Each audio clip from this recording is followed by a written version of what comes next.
मुंबई की TADA court ने 26/11 हमले के केस में डेविड कोलमन हेडली को बनाया आरोपी। अमेरिकी जेल में बंद है हेडली। हेडली की पेशी के लिए की जाएगी कोशिश। वीडियो कॉन्फ्रेंसिंग के जरिए हो सकती है हेडली की पेशी। ट्रेनों को उड़ाने की धमकी। बांद्रा टीटी और नवसारी के स्टेशन मास्टर को सामान्य पोस्ट से आया खत। धमकी भरे खत के बाद बढ़ाई गई ट्रेन और स्टेशनों की सुरक्षा।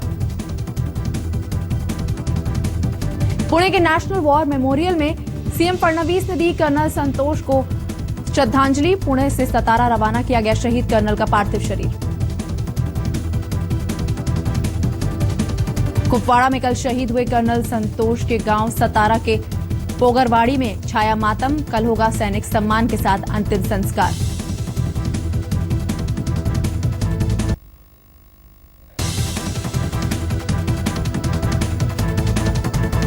बाला साहब ठाकरे के स्मारक पर कांग्रेस का नया पेज। कहा, बाला साहब का निवास मातोश्री बने उनका स्मारक। कांग्रेस नेता संजय निरुपम ने कहा, मातोश्री में बाला साहब रहे थे 40 साल। स्मारक के लिए मेयर बंगला नहीं है सही जगह।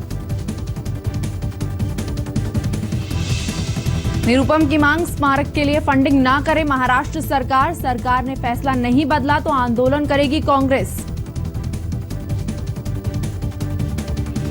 कांग्रेस नेता नीलेश राणे का बयान, बाला साहब का स्मारक ऐसी जगह बने जहां से लोगों को मिले प्रेरणा, लेकिन उनकी वजह से राजनीति में चमकने वाले स्मारक के लिए नहीं देना चाहते जगह।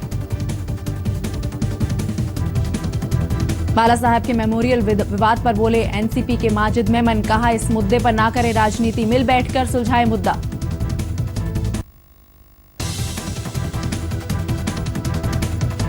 दाल की तरह चावल की कीमतें बढ़ने की आशंका को सीएम फडणवीस ने किया खारिज। कहा, चावल का है भरपूर भंडार। राशन की दुकानों पर 3 रुपए प्रति किलो बेचा जा रहा है चावल।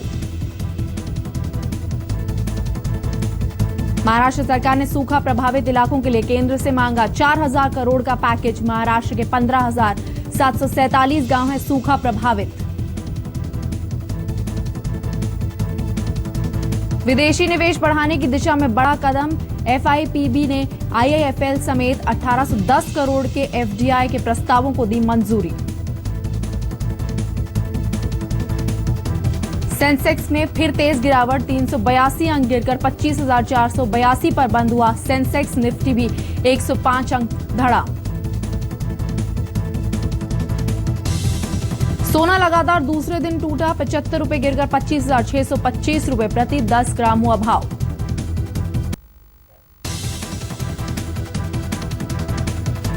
मुंबई में दिखा छठ पूजा का उत्साह। जुहू चौपाटी पर समंदर की लहरों के बीच उगते सूरज को दिया गया अर्घ। अपनी आने वाली फिल्म तमाशा के प्रमोशन में जी जान से जुटे रणबीर और दीपिका पादुकोण। मुंबई में एक प्रमोशनल इवेंट में जमकर किया डांस। कंगना रणावत की फिल्म रंगून की शूटिंग हुई शुरू। विशाल भारद्वाज कर रहे हैं डायरेक्शन। फिल्म में कंगना के साथ होंगे सैफ अली खान और शाहिद कपूर। बड़े बजट की ये फिल्म विशाल भारद्वाज का ड्रीम प्रोजेक्ट। नमस्कार, मैं हूं वीना नवीन। आप देख रहे हैं मुंबई मेट्रो। फटाफट खबरों के बाद अब खबरें विस्तार से। आज पूरा सतारा गमगीन है। कुपवाड़ा में कल आतंकवादियों के साथ एनकाउंटर में शहीद कर्नल सतीश की याद में सभी आंखें नम हैं। अपनी जांबाजी के लिए चर्चित रहे कर्नल सतीश से बिछड़ने के गम में शहीद के गांव में चूल्हा तक नहीं जला है।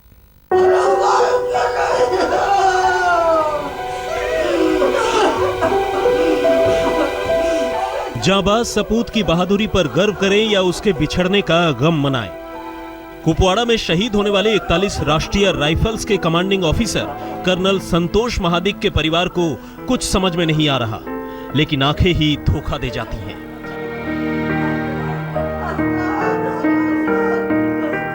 संतोष के बिछड़ने के गम में समंदर की तरफ बह रही हैं ये आंखें।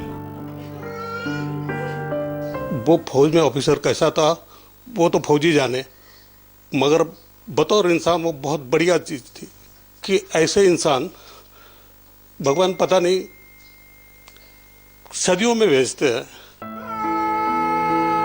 बीती रात जब कुपवाड़ा में आतंकवादियों से लड़ते हुए कर्नल संतोष के शहीद होने की खबर सतारा के पोगरवाड़ी गांव पहुंची तो गांव में मातम पसर गया।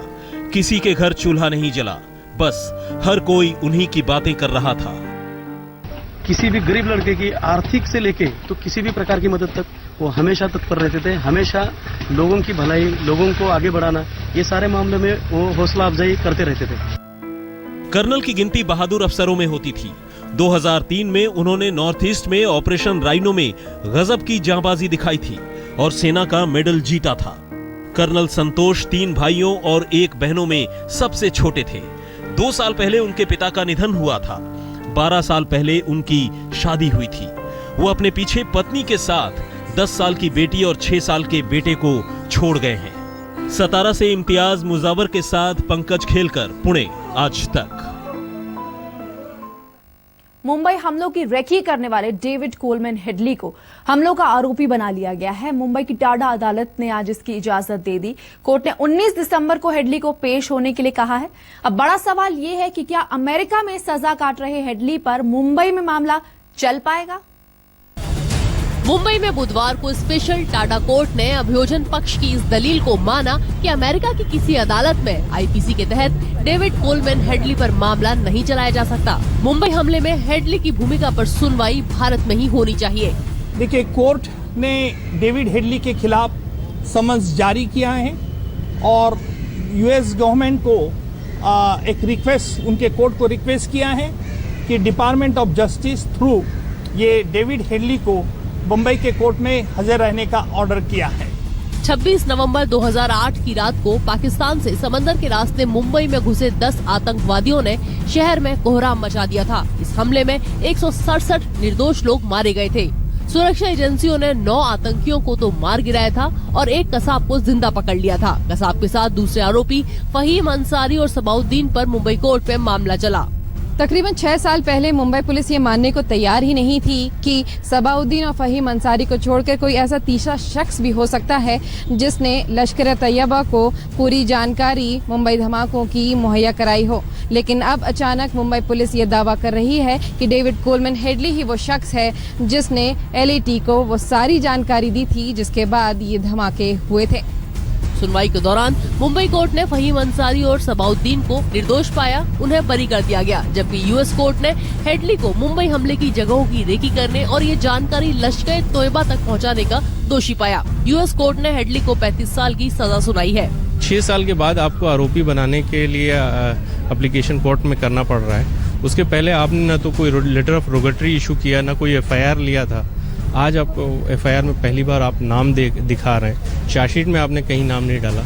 अपने आप में एक बहुत ही शॉकिंग चीज़ है और इसके पीछे एक बहुत बड़ी कोताही है और शायद जानबूझ करके ये क्राइम ब्रांच ने ऐसा किया था। उस वक्त की सबाउद्दीन और फहीम जब सज़ा याफ्ता हो जाएंगे उसके बाद हम हेडली को डालेंगे, लेकिन वो जब बच निकले तो इनके पास कोई और रास्ता नहीं था, लास्ट में सच उगलना ही था इनको।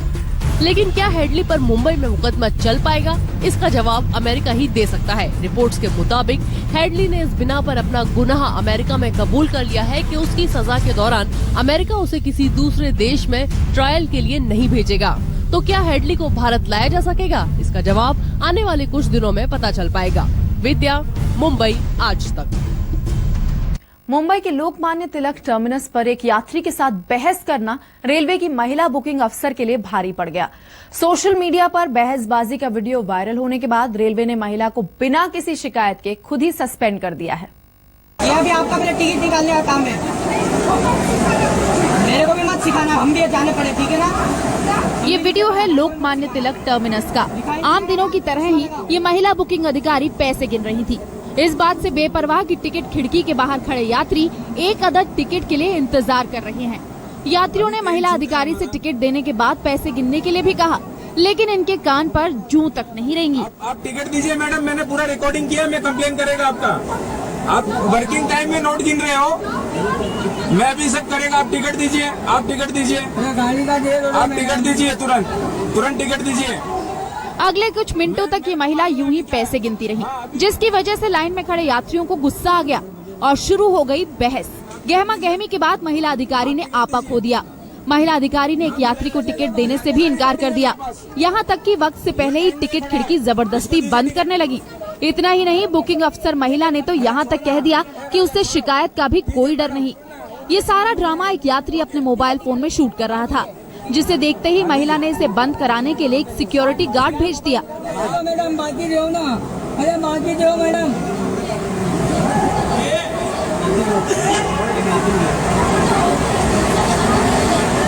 सोशल मीडिया के इस जमाने में इस वीडियो को वायरल होने में जरा भी देर नहीं लगी, जिसके बाद रेलवे ने खुद संज्ञान लेते हुए महिला अफसर को सस्पेंड करते हुए जांच के आदेश दे दिए। There was one video which was viral on social media network, and Ministry of Railways and Central Railway has taken cognizance of that video, and we have identified the location and the concerned railway employee, and the concerned division's DRM has already put the employee under suspension and ordered an inquiry. Disciplinary action proceedings are being initiated against the staff. सिर्फ इस video के आधार पर railway के इस कदम की सराहना हो रही है, लेकिन रेलवे अपनी जांच में इस वीडियो की विश्वसनीयता की भी जांच करेगा, क्योंकि कई बार ऐसे वीडियोस साजिश का नतीजा भी हो सकते हैं। इस पूरे विषय पर निलंबित महिला अधिकारी प्रतिक्रिया के लिए उपलब्ध नहीं थी, लेकिन रेलवे के सूत्रों की अगर माने तो ये वीडियो बनाते वक्त कहीं ना कहीं उस महिला अधिकारी को उकसाया गया है और इसके पीछे टिकट एजेंट की लॉबी भी हो सकती है। कैमरा पर्सन समीर शानबाग के साथ मयूरेश गणपति, मुंबई, आज तक। मुंबई मेट्रो में आज बस इतना ही। फिलहाल मुझे दीजिए इजाजत, लेकिन देश और दुनिया की बाकी खबरों के लिए आप देखते रहिए आज तक।